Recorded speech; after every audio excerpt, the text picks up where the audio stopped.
I'm finally letting you create your own character. Welcome to Season 8, Days of the Watch. We have so many new things happening this season, and it's just so exciting. I have 2 new factions, a new stats update that lets you create your own stats, an unlockable season pass, but before I get into those awesome things, let's take a look back at Season 7 and see what happened, and take a look at some of these juicy player interviews. Yeah, that's right. You, the players, are in this season premiere. Season 7 started off with a bang. The first fight of the dragons took off, and Byrne and Azzy from Droneland were there to fight back. The battle was fun.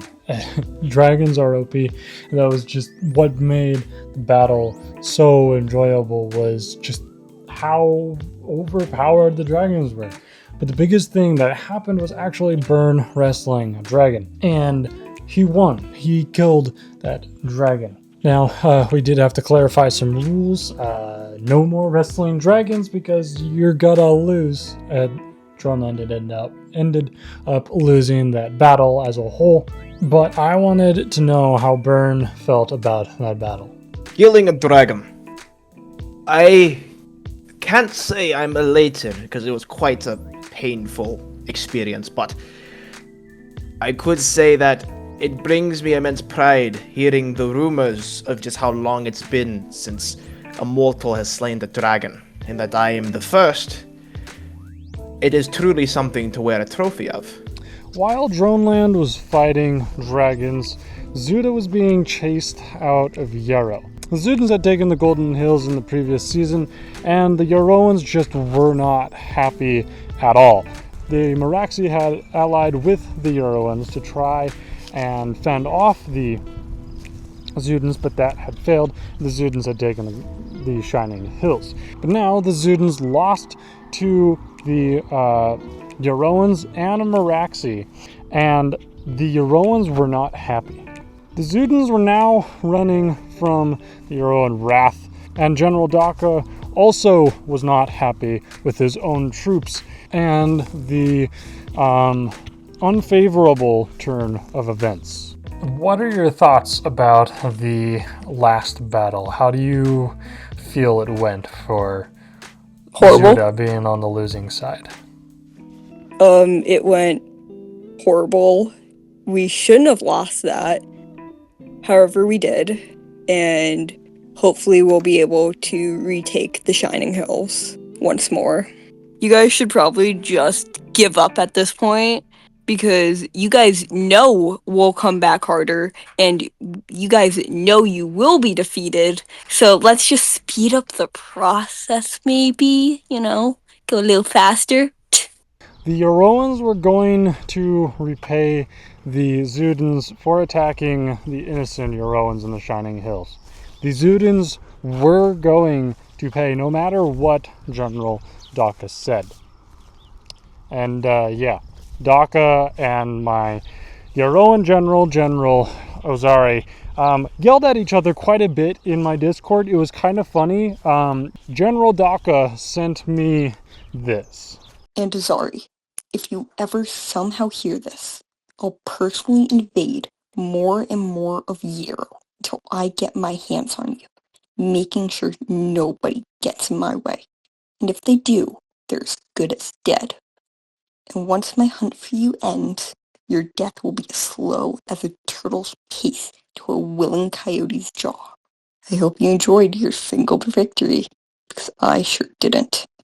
The final country in southern Aetos, the Great Crescent, was dealing with Zeta and their final attempt at ending the war. Zeta threw everything they had at the Great Crescent, organizing a massive attack from multiple angles onto the pirates in hopes to catch them off guard, but they had a backup plan.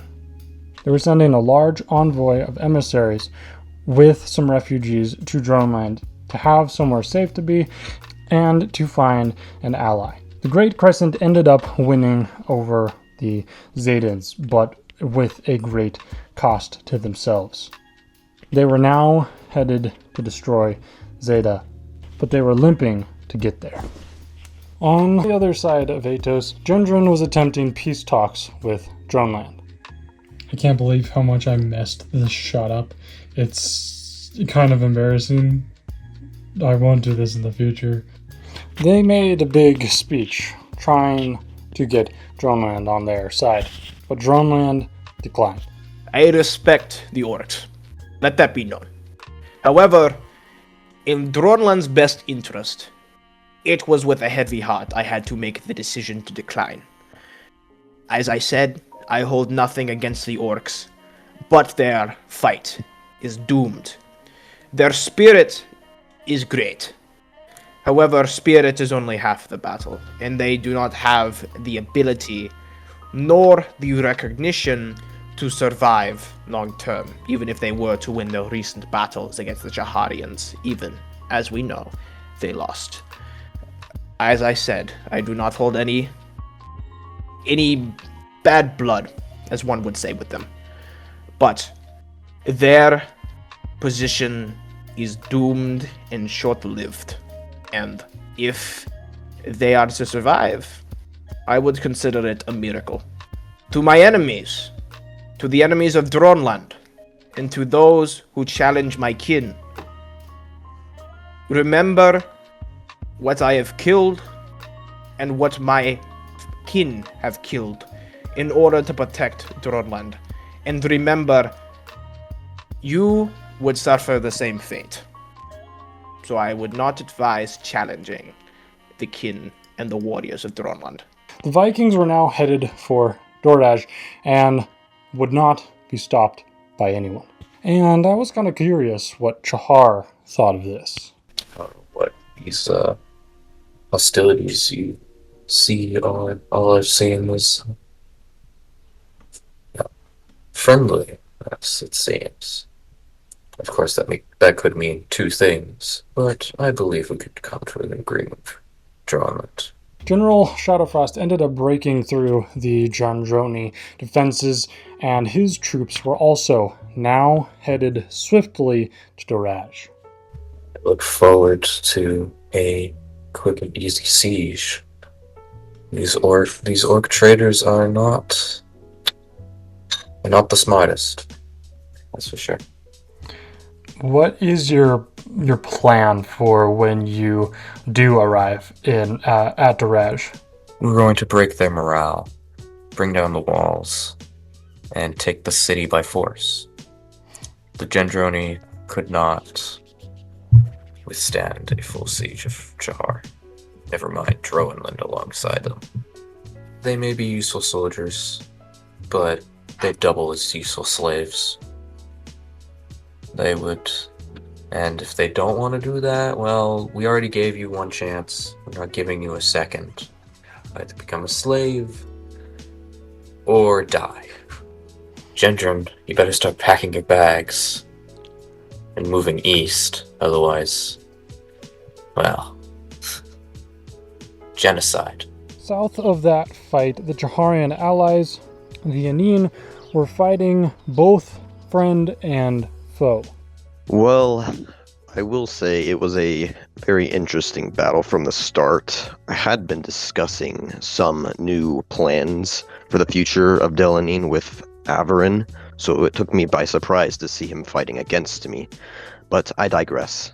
The battle must continue, and I would say the result was very promising for Delanin, even if it may cause more civil unrest in our faction. First of all, I want it to be stated that I do not have as much disdain towards the Blue Exodus as I used to when they first revolted.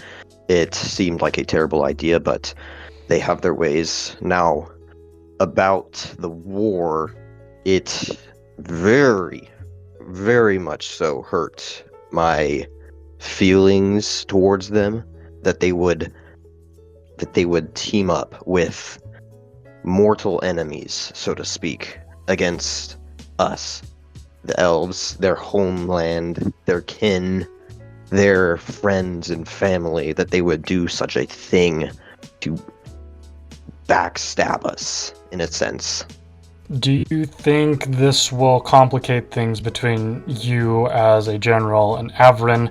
And how do you think King Elowin fits into all of this? Oh, it definitely will complicate things between Avrin and I. I just don't know the severity of how much it will. Hopefully, we can resolve this some way, somehow. Now, on the topic of King Elowin, who's to say about him? I barely got any reaction out of him with the Civil War. Nothing came about it with his responses. So that is not a topic I can further detail you on. Delanine was now marching for Alan Hul through the canyon of Surin to close out their foes for good, hoping to take care of them first before they took out the Blue Exodus. I know for a fact that a lot of the Anine hate the Elani, but for a long time now I've felt differently about that, and if once the warring is done, once we've figured out what we truly want out of the war, maybe one day we could achieve peace with them. One day. But answer. for now, the war must go on. We must fight for our homeland. To my enemies, yes, we are enemies. But I hope in the near future we shall get through this strife, this pain, this disdain, this struggle, and that we can move towards a greater Aetos in which we all reclaim the peace that was once lost. The Dronelandi Vikings fled from the Isles of Ice to save their own skin, intending to turn back to Droneland, but in their flight sailed into a massive storm. Turned around, the Vikings sailed into a fog, sailing for days in the wrong direction. The weather finally cleared, and they knew that they were far from home. They continued to sail, but another storm caught up with them and shipwrecked them on a small volcanic island.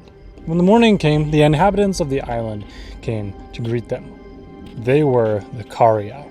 The Dronelandi passed some weeks with the Karii, spending time with them, growing basic relations with somebody who didn't speak the same language with them.